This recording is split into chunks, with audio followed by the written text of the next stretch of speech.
yung fiesta tungkol sa San Isidro Labrador na ato ang patron.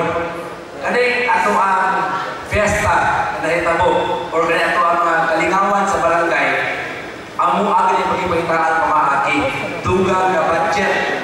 Kaya ganahan na mo na dili naman dito sa proper bayawan ang kasadya atong ganahan dahil po na to sa dalaing barangay ang kasadya sa bayawan. No? Kaya alang-alang naman ko ang ubang katawan sa barangay dili man makadulog dito. Palong sa Fiesta dos February, mga Miss Bayawan, mga kalingawan, munang atong didala diri sa dalaing barangay, munang linggahin yun o kwarta ang syudad sa bayawan, pinaagi sa tourism para itabang sa dalaing mga cultural events nato sa kabarangayan, sa sound system, level o uban pa na unsay pwedeng tabang para pagpasadya sa atong dalagang barangay diri sa Marilihon.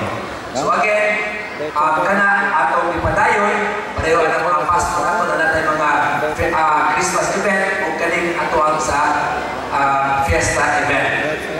Unya, mabalog ko na ang syudad sa Bayawan atong isang simana is ang similaan dito sa Cebu. Atong isang tuig 2023 nihangyo ko sa mga lain-laing mayor sa tibuok Region 7, mayor sa probinsya sa Ilos Oriental, mayor sa Cebu Province, sa Siquijor Province, o sa Bohol. Nihangyo ko na ang bayawan po niya ang host para sa 2025 Sibiraa, which ihatag na to na kita ang host sa 2025 Sibiraa. Kaya kana, gamit ang diri sa Marilihon na ito na eskwelahan, maapil na siya gamit ay 20 man ka division, kunya 23 ka building quarters ang kinanang gamiton. So kani, mga 12,000 ka mga bata na mundula sa dalaing sports diri sa Bayawan, mahitabo. So kana siya, ako kana siyang pasalamat nato kay tungod daghang kong ekonomiya mahimo anak nato diri sa Bayawan. Ikatulo, nalipay na ba mo sa ato ang libreng palikontos kabataan sa eskwelahan? Nalipay mo wala? Ipadayon ba na to? Tungod sa ipadayon, angyo ko sa City Council, nadaan sa akong puyo, no, atong taon, binagsanong ko na mga konsihal ninyo na ni-approve yun sa budget na atong i-request, igamaan o ordinansa kay para na ato ang feeding program sa eskwelahan na Lunes, Merkules o Biyernes atuan ipadayon. Sa ako'y patawag na din para makinapos mga konsihan ninyo na mo ni ang ato ang working counselors na naan. Sa ako'y patawag, una, ako'y patawag ang ato ang chairman sa committee sa education, Councilor Rosmar Tihing, at si Fred, no? Ako'y patawag, atong Councilor Abaydan Aurelia, Councilor Ikik Santiago, Councilor Lando Abrasando, ABC President Tata Kapulso ako yung agaw. Ito ba yung pagpapatawa?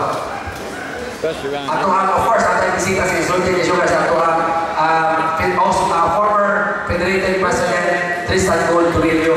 Of course, ato ang konsyang si Luis Marco, gigamaan nilang ordinansa na tagatuig ihangin po gamunan sa tagatuig ang atuang feeding program gigahinan og 40 milyones para ihatag sa division o Bayawan na para atong kabataan.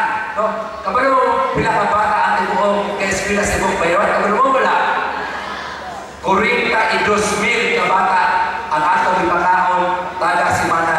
So kailangan i-budgetan o 15 pesos taga adlaw sa pagkakaon adlaw. 15 pesos per child per meal.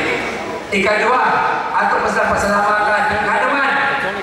Karong hapuna ni pirma na ko sa ordinansa na igamaan nila na ato ang syudad sa Bayawan sugod June next year na anatay atong kaugalingon na City College na anatay kolehiyo sa ato ang syudad sa Bayawan na pinag-iya sa syudad ay katong para dili madawat sa Dorso o bawat universidad ang syudad sa Bayawan musugod ka og 800 ka estudyante sa college.